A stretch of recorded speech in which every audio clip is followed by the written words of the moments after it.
Good afternoon, good morning, good evening to all of you. Welcome to our webcast here on Leading in Times of COVID-19, especially here, strategies for thinking ahead in the new world.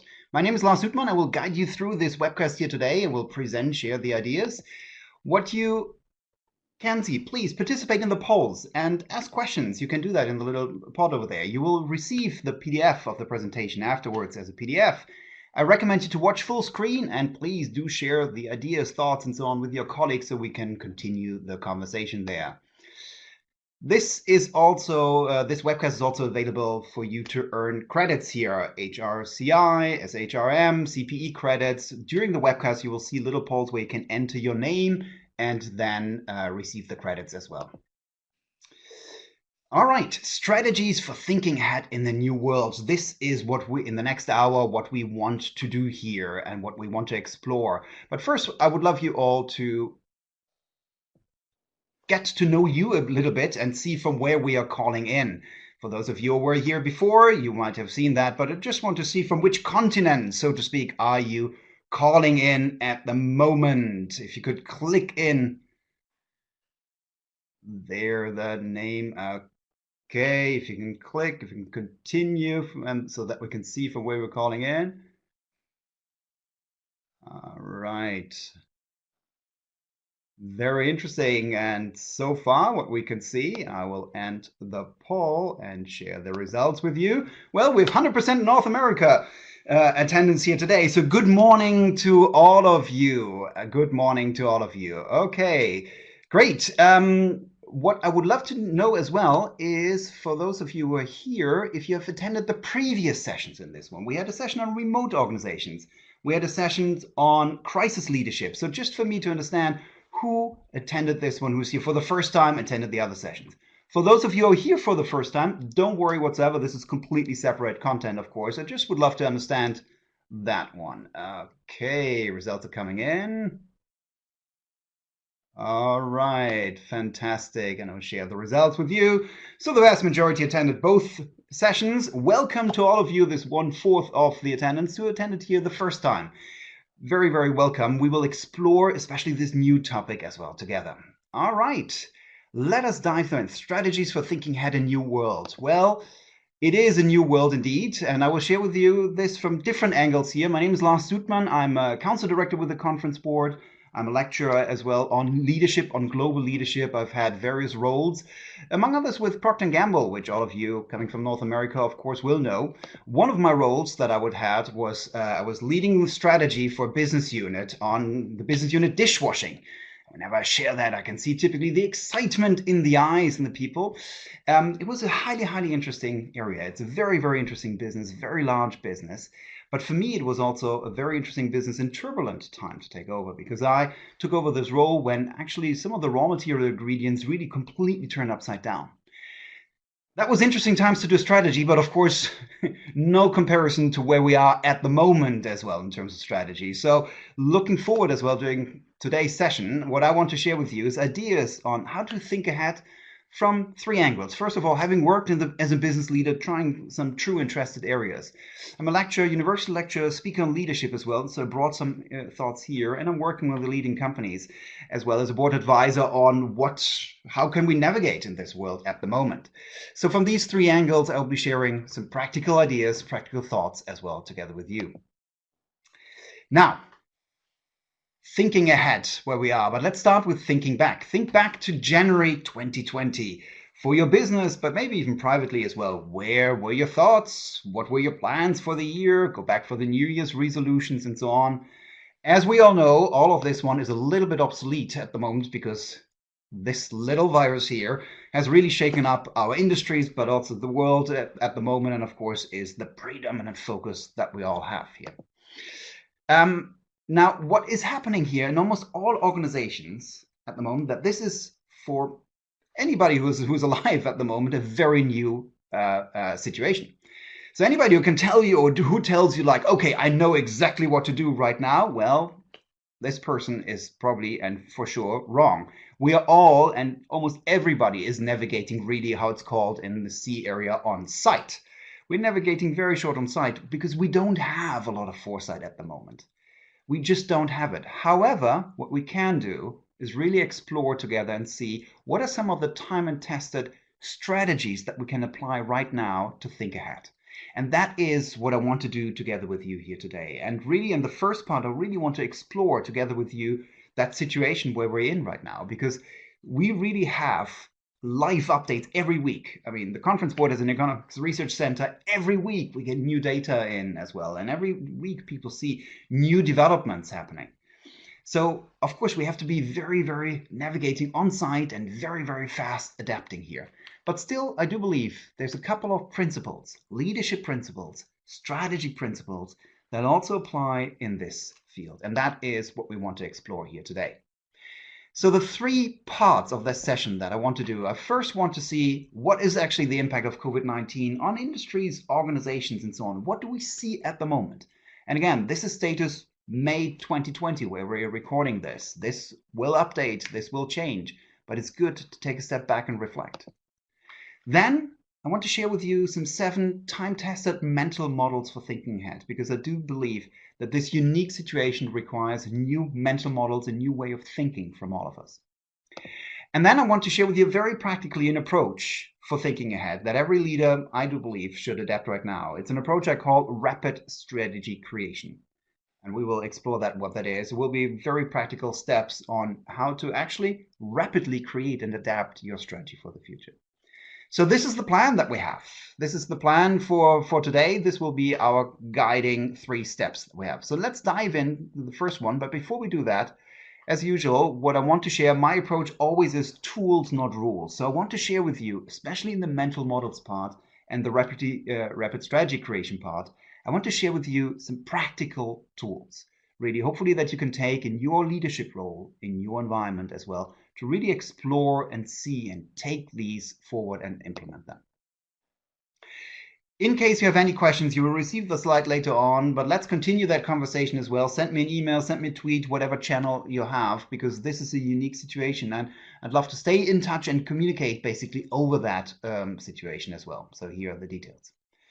So the impact of COVID-19, mental models and so on, but let's dive into the impact of COVID-19 at the moment. And what we can see, of course, this shows as well how much hindsight there is. I mean, we try to expect as well, but of course, and I'm not telling you any news, this is an unprecedented crisis at the moment as well. Already Q1 GDP data, and that is Q1, so just January to March, shows strong contractions already of France, Italy, and Spain. And the US is on the far right here because it hasn't even started there. But as you all of you have seen, like some of the figures from Q2 will be in similar ballparks. This is really unprecedented. And what I would like to ask again is one question. How much of your organization at the moment is in crisis mode? I've asked that before. We discussed that already some weeks ago, but I would love to understand also from everybody who's on the call right now, like, what is your crisis mode at the moment? So I have 5 different areas, from very high to no crisis mode to, on the contrary, we're thriving. All right, and results are coming in. Okay, and as you can see here, vast majority high crisis mode at the moment. High crisis mode, somewhat crisis mode, so the majority is still in crisis mode. Yeah, of course, because this is, of course, only unfolding further. So the big question is, what are some of the trends that we do see right now? And that is really what I want to explore. And again, nobody here, and I'll come to this one, has, of course, the exact future. We are real life navigating on site and real life updating. But we do see a couple of trends, actually. We do see a couple of trends, and I want to share some of these trends with you. So what do we see here already in this new 6-foot economy, or 6 feet economy, basically, where we're 6 feet apart, of course?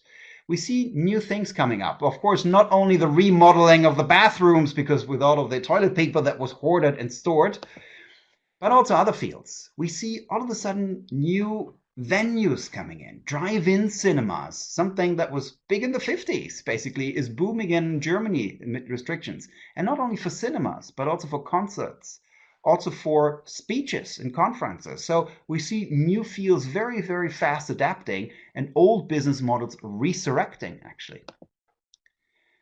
What else do we see? Of course, also some of the more like newer inventions and so on coming in. These Boston Dynamic robots that you've seen in some internet videos for the past are coming to real life in Singapore, for example, patrolling and reminding people of social distancing as well.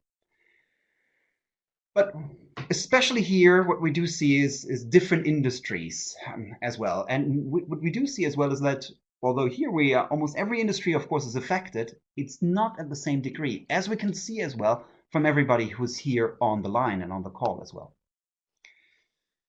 So if we move forward, what we can see that it is more than hospitality. And here are some data as well pulled together also for Europe here from France and Spain. And this was across the world that looks the same. Construction industry, manufacturing, hotels, and so on, heavily, of course, affected. Airline industry, heavily affected. Arts and entertainment and so on. We see massive reduction as well. There's no way of saying, of downplaying this. This is a massive impact, massive crisis. However, what we don't see, I don't think that every industry is affected the same. What I do see is what I would call the 5 R's of industries at the moment. There are 5 types, and I'd like to cluster that around 5 types of industries. They are the ones that are actually at record highs. Some companies, selected few companies, are actually at record highs. Now, Zoom is of course one that everybody's talking about here. The Netflix, of course, another one. In general, digital tech, of course, and the Amazons of this world. Some retailers at the moment are doing extremely well, and of course, some shipments of very dedicated equipment towards the crisis. They are at record highs, so that is our number one. But then there is also others. There's others where we could foresee that they will recover. Probably, even if they're in crisis mode for some reason. Of course, everybody is in crisis mode because of the remote work that a lot of organizations are taking. But maybe when things adapt, that they might recover as well. The FMCGs, farmers of this world, food and security businesses and so on might recover actually and might have an outlook. Third R is rethink. These are the industries that probably have to rethink ongoingly the way they operate in the future.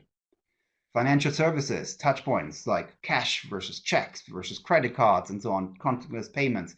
Entertainment, of course, we've seen these new cinemas that are coming at colleges, moving to online education, where many people start to think like, what is it actually that I'm paying for in that face-to-face environment? And retail, of course, in general, which has to rethink the way they operate because of the 6 food area. Lots of stores, of course, not built for this in general and are not built for capacity. So there is a big question mark. They will have to rethink themselves and reinvent themselves. The fourth R is restructure. Probably these are more fields that have not seen a structural impact because of the new consumer behavior and so on, but that might actually be affected quite heavily and are heavily affected because of the demand and supply shortages that we have there. So almost all of manufacturing, almost all of oil and gas basically is not affected so much because of the business model per se, but because demand and in certain areas supply is falling. And then we have the fourth R, which is of course the unfortunate R, and this is like the R of real problems, as we know. And again, there's no way of sugarcoating this. Airlines, cruise ships, cinemas, tourism in general, there might be really some areas where the future of the business model, short and long term, might be affected. So for all of these different fields, we need to really think like, how can we rethink as well? But it is already an interesting and first and foremost area, like how is your business actually, what is the portfolio of the businesses and which of the R's are they? And that is an exercise that I recommend every business leader to do from time to time. I mean, of course, you're very fortunate if you're in the record highs in the polls. We didn't see anybody on the calls from this one, but that is certainly something for the future to think about. Now, what we also do see is another trend basically on top of this one. What are some of the effects now that we see? And one of the big one is supply chain reliance. And we're relying on a global supply chain that is potentially also sometimes causing some issues. And actually, we are really gathering real time the data on this one. The data is not out there. So that's why I would love from all of you on the call here, I would love to see from your businesses, have you experienced supply shortages for whatever it is that you're producing? I know we're from a vast area of organizations, industries, and so on. Well, let's maybe see where we are. Some Severe shortages, moderate shortages, minor issues, whatever it is. Okay. And results are coming in for that. Okay. And I show you the results. You can see the results here. Severe shortage, only very small, but I can see already here the vast majority some minor issues, and 1/3 of you had some moderate shortage of areas. So it shows already like a lot of you as well, and that is first qualitative data, but of course we're trying to find, and we need to understand this more and more, is like what are some of the impacts that we have seen as well. 10-11% of you say no problems, whatever, almost 90% of you on the call here had some kind of effect. And what I would love to do is very quickly here open another poll as well. And again, this is real-time exchange that we have. What were some of the supply chain areas? Very short answer that you can say maximum 5 words, but let's maybe collect some of the things. For those of you who said especially moderate or minor issues that they had, what were some of the areas? What were some of the things? Let's take a minute to explore that.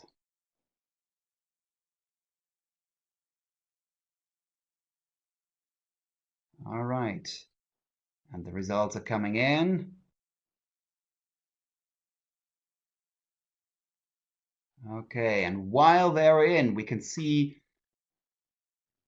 Okay, and we'll broadcast the results already because you can see while it's coming in. Rice, canned goods, maybe personally as well, PPE, temporary housing, meat, toilet paper, shipping issue, productions, components, raw materials, technological equipments, masks, of course, the big PPE shortage that we have, overall availability of parts that we have, overall disruption, the yeast availability. So we've seen this on the personal side, we've seen it, but also in the business areas, lack of product to ship.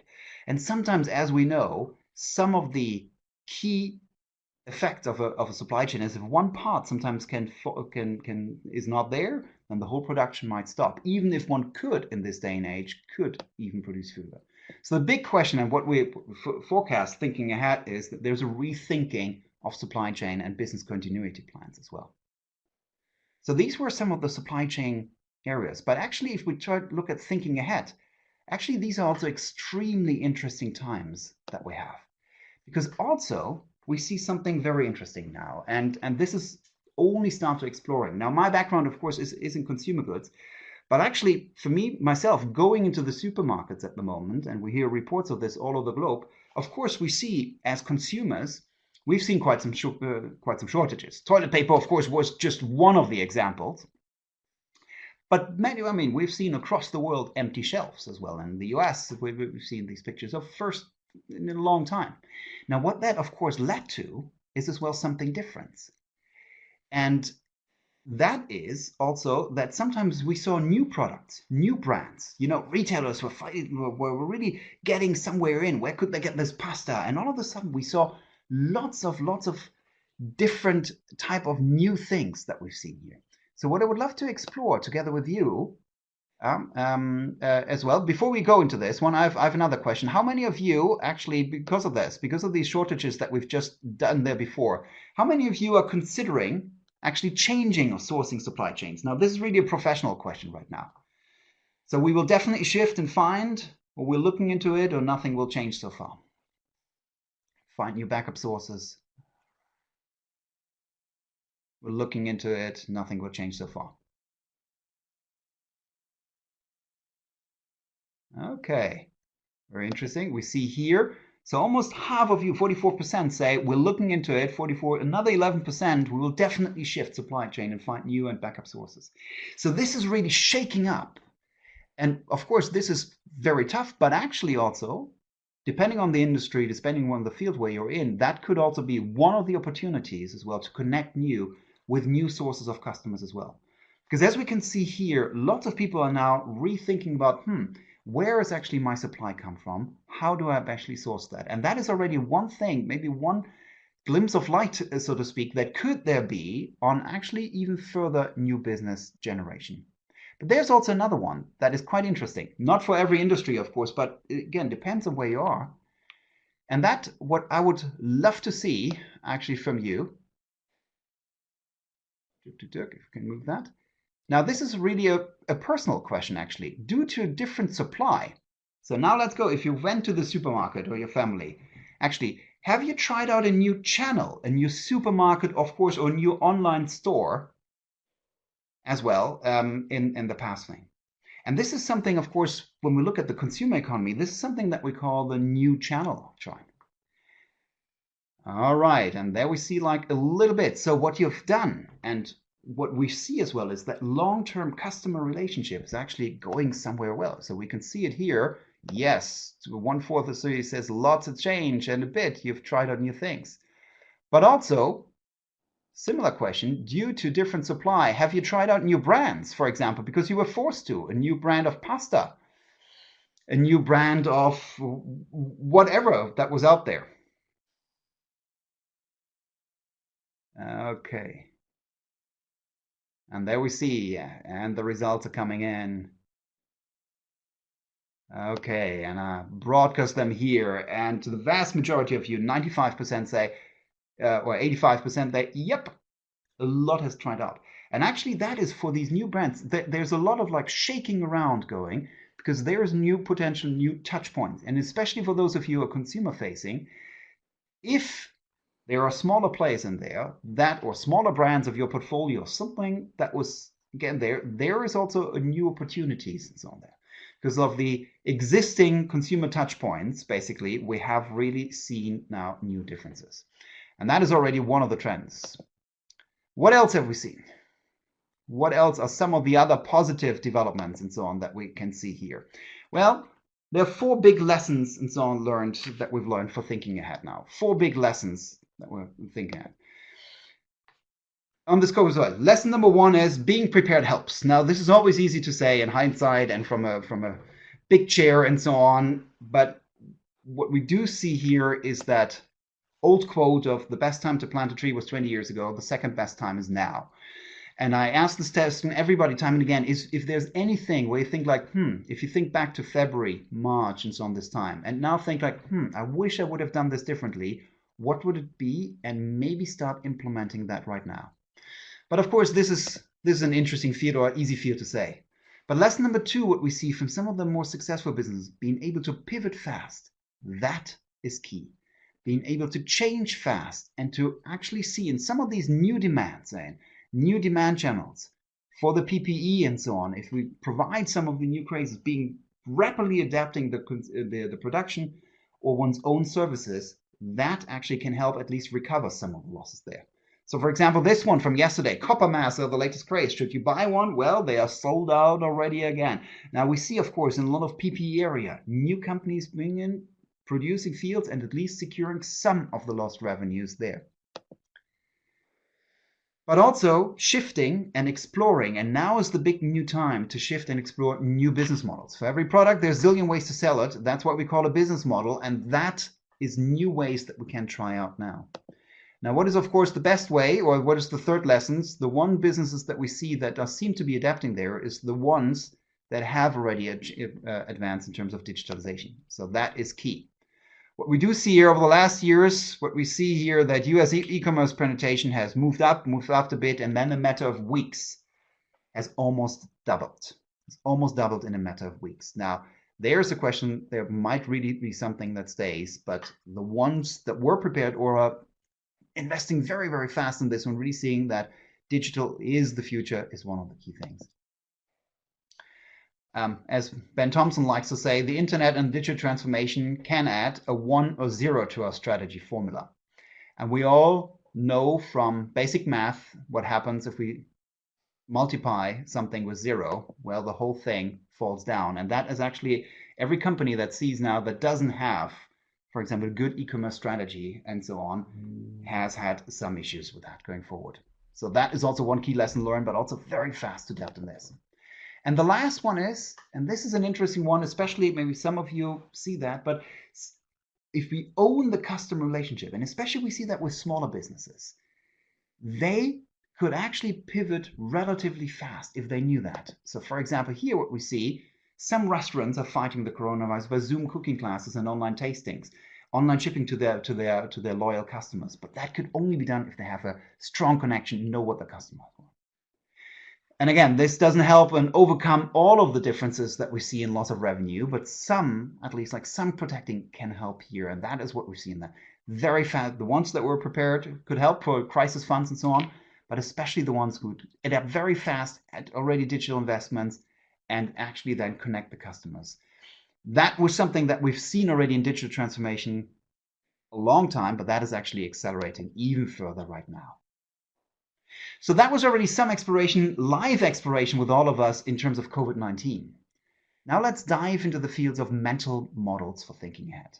Because clearly, I do believe we do need some new mental models. Some new mental models, actually. Because what are some of the pitfalls of thinking ahead? And then organizations large and small, I see them always taking this. What are some of the pitfalls of thinking ahead? Well, the first one is, of course, that beware of what I would call the action theater, which I see in all companies going on. There's this like nobody knows what is happening. Nobody has really a good answer. But what is done like, okay, let's do what we've always done and let's continue updating the update plans and so on, even if we know that they will be obsolete. I've seen one company, one airline actually, that was in the government, very difficult, of course, situation. But then for funding, one person asked, basically, one official in the negotiations, please put together the business plan up until 2022. And I was really thinking like, wow, that is very difficult at the moment to put that back together. But that is the action theater, sometimes like the PowerPoint things like, okay, let's put everything together and let's still continue creating the 25-page PowerPoint slides, which can lead sometimes to this field also on top of all the remote settings and everything like with the organization. What is also a pitfall of thinking ahead is the oversimplification. Of course, saying like we don't know anything is not so ideal, but also things like strategies. All right, so here's our strategies to cope with this, and I've seen them. This is a live example. We need to sell more and spend less. Okay, thank you very much. That's a great guidance. That helps with setting the direction. But also being aware of over accuracy. That is another pitfall. That is another pitfall. So the question is that I would like to ask you, what is one of your basically forecast accuracy? Do you have one forecast accuracy? Do you think about back of your own forecast accuracy? Go back to January or December for the 2020 budget updates and so on, and think about how accurate was that forecast? And some of you might think like, well, no, that was absolutely accurate. That was really good. Well, some of you know that from supply chain and so on, the whole field of forecast accuracy. With pundits on TV, experts, and all the other field, we don't actually measure that so far. But if most people are being honest, their forecast accuracy at the moment is not so great about what's happening. The big question, of course, is when you look in the future, is like, what will that change right now, actually, in terms of our forecast accuracy? If you want to read, by the way, more about this, and I will be sharing some book recommendations here, one of the things that I absolutely recommend is the book on super forecasting, the art and science of prediction. Where actually people go ahead and see like, how can one go ahead and measure one's own forecast accuracy to improve some of these things and to adapt extremely fast and let go of different mental models. So nobody has a glass ball, but I do think what we can do, in absence of that glass ball, what we can do is to have a bit of a different thinking. And what I recommend leaders to do is to really rethink their mental models.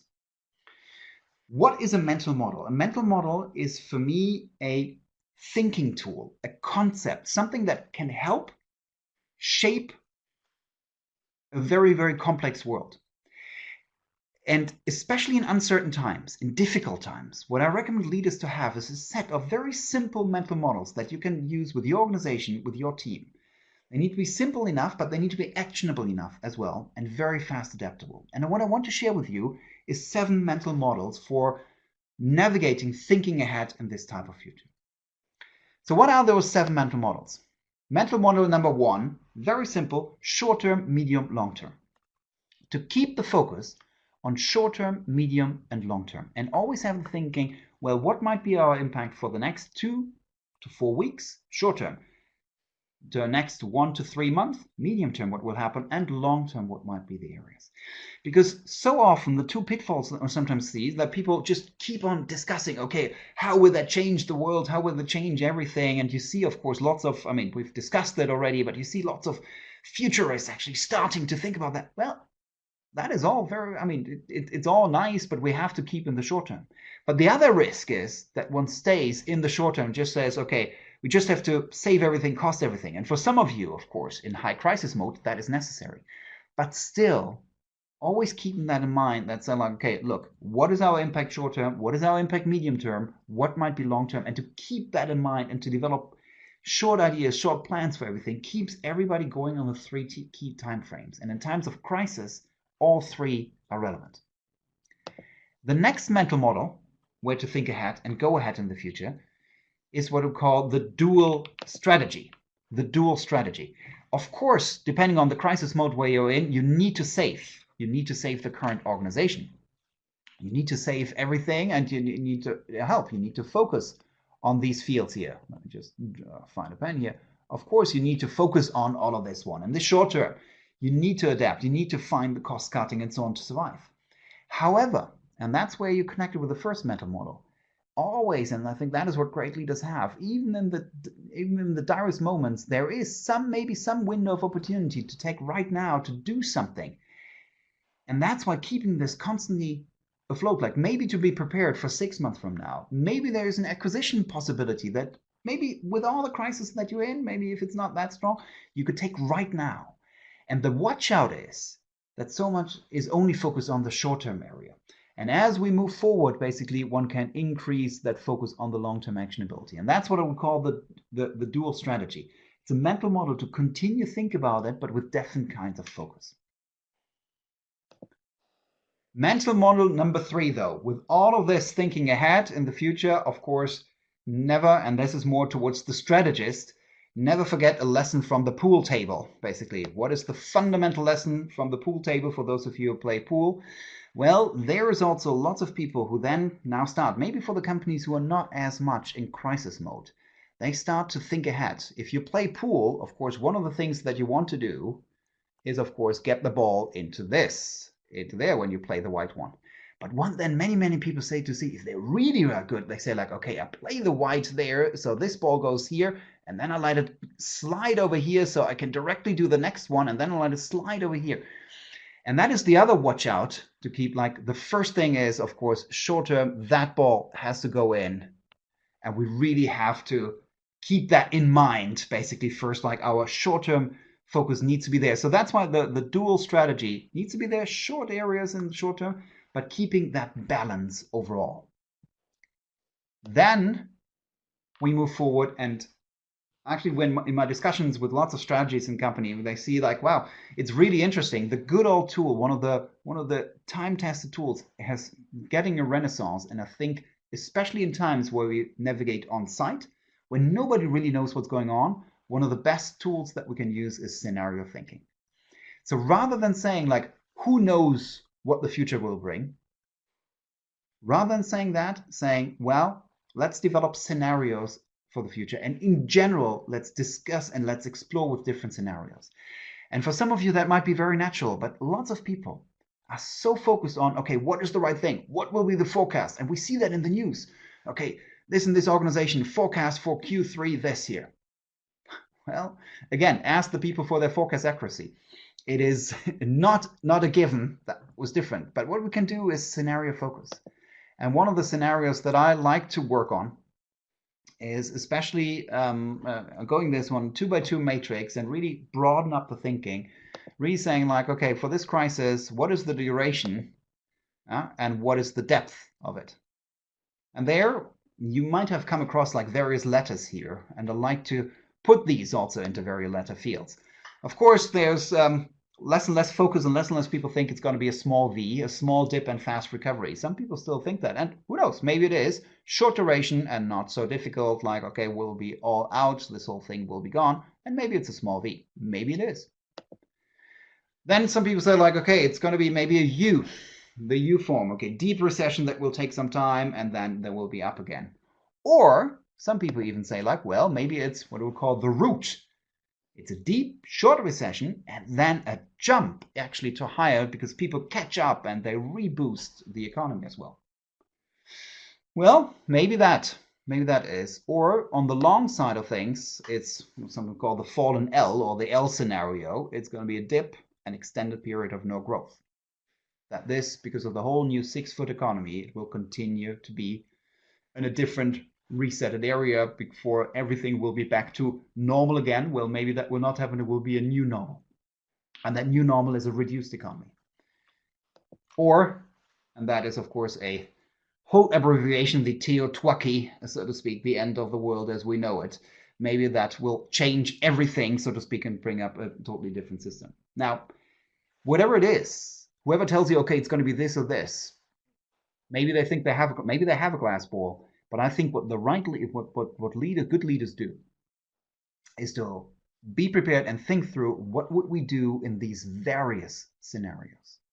What would we do in these various scenarios? Okay, what is our plan for the small v? How are we prepared? What do we do right now if this comes happen in our window of opportunity right now? What do we need to do? What can we do right now? But also in this, also in the case of fallen L, okay, what might be going forward, the business model, like, and what are things that might we have to do right now in order to maybe even continue survival and so on in this scenario. So the whole point there is, like, I think great leaders don't say it's one future that is there. There's various futures, and being prepared and thinking this through before it happens to get again back into proactive mode rather than reactive mode.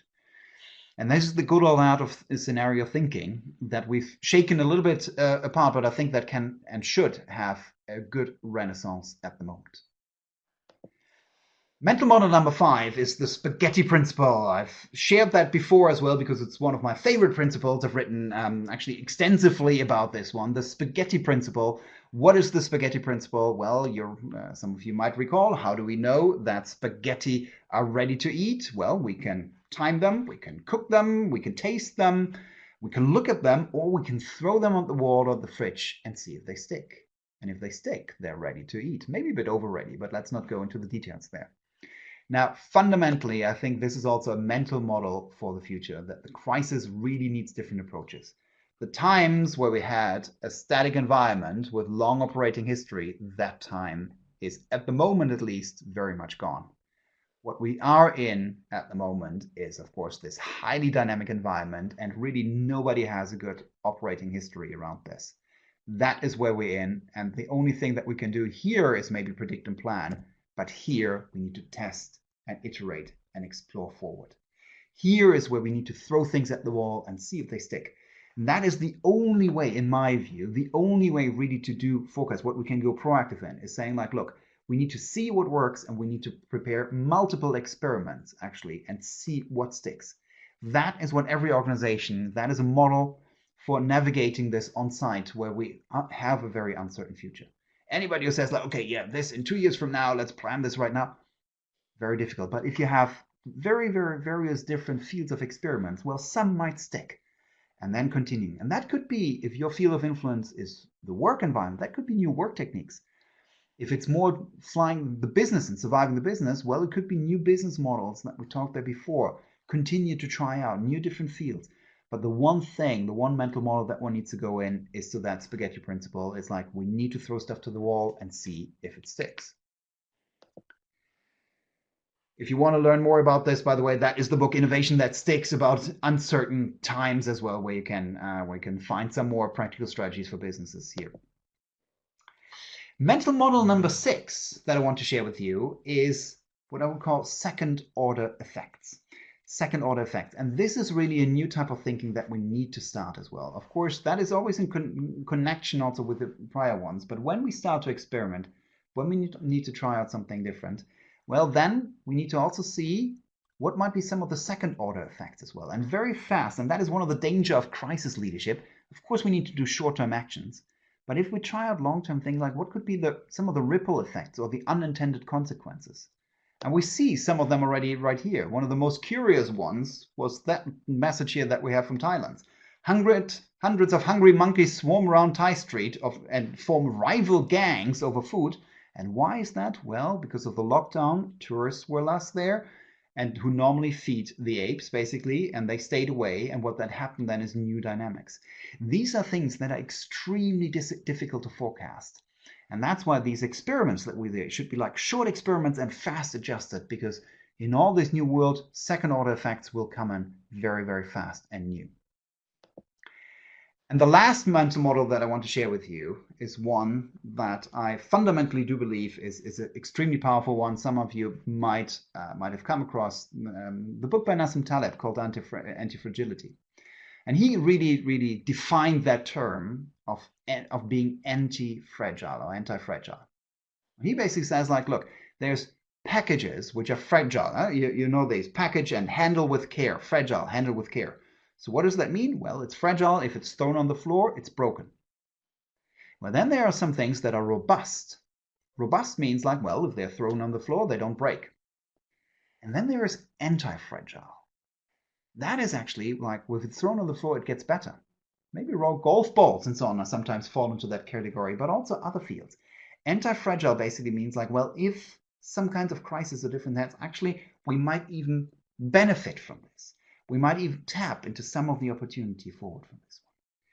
And more, I think we can say, and the verdict is in, that a huge part of industries and so on were in a very fragile area. Like there was one small thing that happened basically, and very often we see how much the connectivity is. What we have to think, and I think one of the big checks for the future is our business and our organization robust going forward, and even in some fields anti-fragile. And I think that is a fundamental mental model going forward, seeing like, okay, how fragile are we? How connected are we? How fragile is maybe also on the personal level, the way of life? How connected are we from one field, from one stream of income, on one of these fields? And how can we build maybe a more robust setup? And this is really when thinking ahead. This is when I work with business leaders, really trying to see what are some of the portfolios and so on that we can see based on activities, strategies, businesses, and so on, and products and so on. Do you have a robust product as well? Do you have a robust portfolio of new ideas as well that maybe even take away some shaking as well? By the way, if you want to read more about this, highly recommend it. In This World, Antifragility. And he's one of the few who can really say, I told you so, because in this book from 2008, he's written extensively about the effects of a pandemic on our global environment. And that is one of the areas why I recommend this book here as well.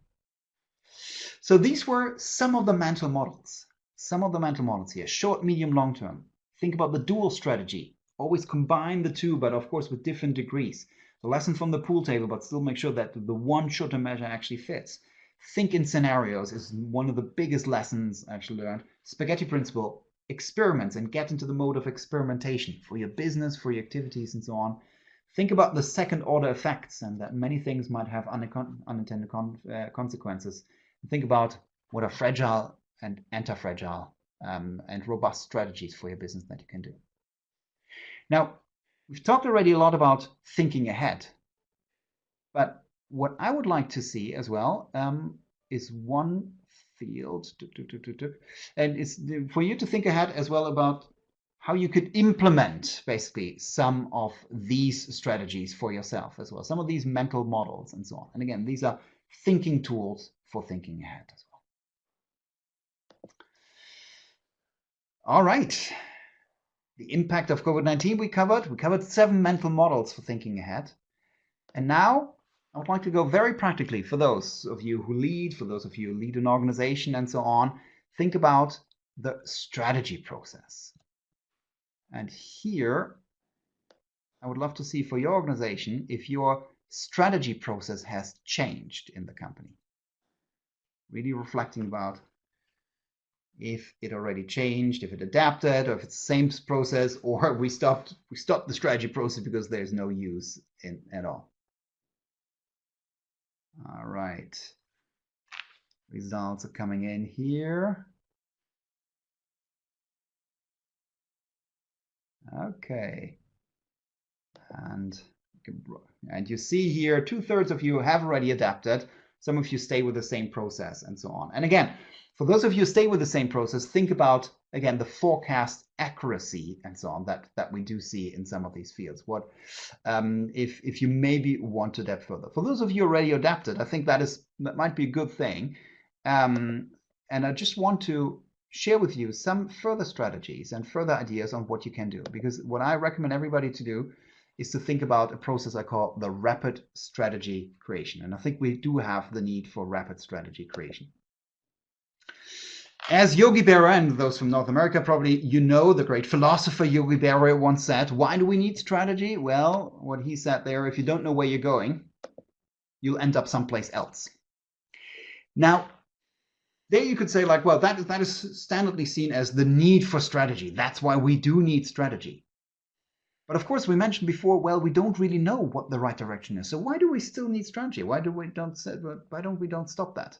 Well, here is, we still need, and I think every organization, and that's why it's a leader's role to do that, every organization needs a kind of like North Star, a guiding field, like, okay, where do we go? Otherwise, chaos can come, as we discussed also in some other fields. So we need that kind of North Star. However, if we don't know where we're going, it's still like, we need some kind of direction.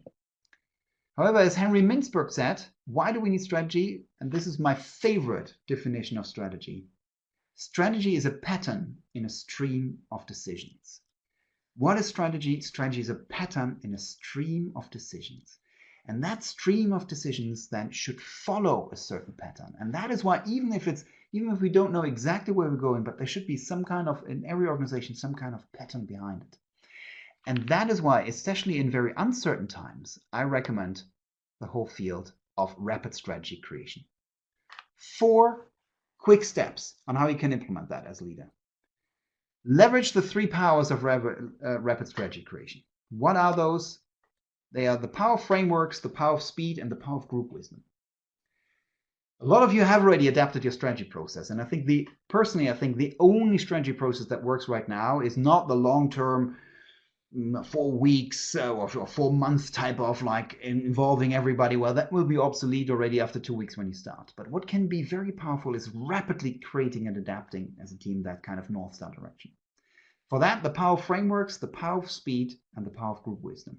The power of frameworks say like, put a stake in the ground and say, these are the 7 questions that we continue to ask ourselves. And this is a decision as a leader you have to make. And I will share one framework with you.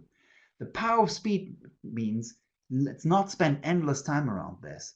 Let's get together with our leadership team and group, maybe with some others, maybe with some outsiders as well, some external views, external experts, and maybe with some people from the bottom up. And let's rather fast and iteratively create something. And then the power of group wisdom. Then put as well like the power of group wisdom as well that you can put in. What is the power of group wisdom? Well, the power of group wisdom means that you tap into the knowledge from everybody there on the ground, not so much like what is happening and so on in all the other fields, but you tap into the power of group wisdom as well. So you get together the quick group, create something in half a day max and even faster, and adapt this and iterate this very, very fast in a certain framework. And that is what I've seen what works quite well for a lot of organizations. Then, so if you agree on these fields, then you create your strategy on a page. And I come from a one-page culture, so to speak, and with Procter & Gamble, was really like this focus of you should be able to communicate everything on one page. Everything on one page. And especially in times of crisis, I really recommend like not to have 55-page PowerPoint decks for a strategy, but create it on one page. For this one, what you have to do, and here's a framework that I recommend. What are the 7 steps? What are the 7 steps in this one? Define your vision in a tweet, 140 characters max. Like, what is the direction? Okay, for the moment, we do this and this and this. Then define the 1 to 3 key metrics for success. That could be cash survival, depending on where you are and what your situation is. Could be cash survival, that could be maybe growth, or could be like new business fields that we have. Like, what are 1 to 3 key metrics for success? It doesn't only have to be profit and revenue, something like this. Could also be employee engagement or whatever it is. We want to really focus on the people all the time, but really make a cut at 3 so that the clarity is there. Define where to play. Where do I want to play in this one? What are the fields, channels, areas, regions, customers that we want to reach out to? Where to play? And then define how to win. How do we want to win?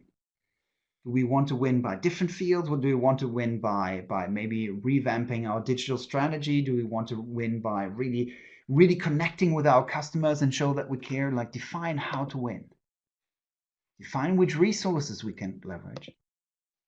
And here comes one of the most important things in terms of crisis. Everybody has the to-do list. And that is also very often not so difficult. What is really difficult is say, define what do we not do. Provide clarity on this one. Really have this agreement. What do we not do? And focus on that. And then the last one, define the next step for the next week. In order to put these 1 to 6 in practice, what is the one thing in an organization, in your field of influence, that we need to do next week? These 7 elements can be easily summarized on one page. And easily aligned. And I would discuss those, again, with that field, the power of group wisdom, basically. Not more than one page, not more than going together, but that, like, aligning that direction forward so that everybody's key. And I think every leader should have this kind of direction here. This is one framework that I presented here. This is what I call by a framework. What is extremely important in times of crisis, I think, is you might use a different framework. You might have a different definition for strategy, whatever it is. I've made very, very good experience with this and summarizing that here on one page forward, like the answers to this to one page. But what is the most important thing is to put a stake in the ground and say, like, this is the framework now, at least for the next weeks, and how we define that. Because otherwise you will have endless discussions going forward on the approach. But actually, this is a small thing that you can do as a leader. If you say, like, this is how we define strategy here, and this is what we're going to update now for this. All of a sudden, this discussion on, okay, what is actually strategy goes away, and you have an agreement and alignment on that, and that can be very nice and powerful. I really very firmly believe in being able to communicate that in one tweet, not tweeting it out to the world, but saying, like, okay, what is our direction? What do we want to do? Okay, the key thing for the company is for the next 3 months to preserve the cash and all this, and then to explore in 3 new fields, new business models. Bam. A leader should be able to do that, and maybe in an internal chat, an internal area, tweet that out, so to speak. When it comes to the content of the strategy, of course, everybody needs to see where do we want to play. What I highly recommend everybody to focus on is, do you want to be a vitamin or do you want to be an aspirin? Do we want to be a vitamin, which might be nice to have, or an aspirin, which is really a painkiller, so to speak? And in times of crisis, people go towards the aspirin area. That's where still maybe the money is. And everywhere, again, regardless of where the field is, what the level is that you work on, the aspirins of this world at the moment, metaphorically speaking, these are the ones that are probably work forward in the business field. And really, when you go through that process in this whole area, one of the key things that we have is this matrix of where do we want to play and how do we want to win? How do we want to win our digitalization, our customer engagement and so on? But where do we want to play is really the focus on customer channels, on regions, on focus areas. And these are different type of focuses and strategies. And where do we not play? And once that clarity is there of that matrix, the organization knows what to do and how to move forward as well. So that one can be created very fast. So once you have done these 3 steps, then you can do something. And that is what I recommend every leadership team to do at the moment, which I call the strategy Turing test. You might know from Alan Turing, the Turing test, which is the test of seeing, like, is a computer distinguishable from a human or not, and by this famous test. And once the computer passes this, that computer has passed the Turing test, basically, if the answer in communication and so on is indistinguishable from a human. Now, I like to do with leadership groups a strategy Turing test. Because it is so simple, and because these 7 steps are relatively simple, now the leadership team should have a joint view on this one. And actually, if one person then from the group should be able, at least these 7 areas, what is the vision tweet, where do we play, where do we not play, and so on, they should be able to communicate that and should be indistinguishable from another. Because all of a sudden, everybody knows the direction, and that gives calm towards the audience as well, and towards the rest of the organization. And then the last thing is what to do is what I would call the Monday morning check. Make sure that in strategy, something on the next Monday is being implemented as well. And that was the last step that we've seen there, that we implement directly and have that Monday morning check. Because fundamentally, as one manager once said, is strategy, and this is another favorite definition of mine. Strategy is what we do, not what we say. And I think greatly when we think ahead, this is where a great leader can play actually on this one and have something actionable so that the organization knows, okay, nobody knows exactly where it goes, but at least we have some direction. At least we know. And that gives calm and clarity. And then you can work on the real deep problems of seeing where are the opportunities, where might be, how can we move forward? How can we actually survive this crisis and so on going forward? All right. This brings me towards the end. And if you have a question, you can see also there the question box that you can type in at that moment. And we might have time for 1 or 2 questions there as well. But that brings me also to the summary of it. We've looked at the impact of COVID-19. Nobody has a crystal ball as well. And we're updating data as we speak. I think from what you've shared, but also what we've seen, we can already see that is, of course, one of the massive impacts. What we do see as well, of course, like shifting and changing consumer behaviors, is shifting behaviors as well. And we do see impacts, strong impacts on supply chains that are coming up. But these can also be, especially for some smaller business units or smaller players, some opportunities that are out there because the new touch points are in. But the big lessons learned from businesses small and large, the companies and organizations that are surviving and are thriving are the ones who are maybe the ones who were prepared for this, especially in terms of cash reserves and so on, but especially the ones who can pivot fast, have a digital strategy, and really are connected to the customer base. We looked at the mental models for thinking ahead. We looked at the 7 mental models there from the short, medium, long term to dual strategy to being anti-fragile. And we looked at rapid strategy creation, the one tool that should be in every leader's toolbox right now to ditch maybe the month-long strategy process, but to still provide clarity to your organization as well. And there is like select this group of people and really have frequent iterations of what is the direction to still provide that North Star going forward, because that fundamentally is also what great leaders do. Fundamentally, though, we are living in a very, very strong crisis field and crisis area. What great leaders there do, in my view and in my opinion, is great leaders create that clarity, even without knowing the future, but we can create the process toward clarity, really communicating, engaging with an organization, and continuing to thinking ahead while new information coming in. That brings us to the end. Again, if you want to read more, there are some strategies in the book that I've also summarized here, which I recommend you to do. So that brings us to the end of our strategy, of our model of thinking ahead into the future at the moment, but also to the end of the series. If you haven't seen the first parts of the series, I highly recommend you to get in touch and to look at how can you work as well with remote organizations in crisis mode, and how can you be a good crisis leader. So leave us some feedback. Let's connect online, offline, wherever we can connect as well, or mostly online, of course, in social media. Send me an email, send me a note. Let's have a video call, and let's continue as well to navigate through that crisis. All the best, and hope to see you soon.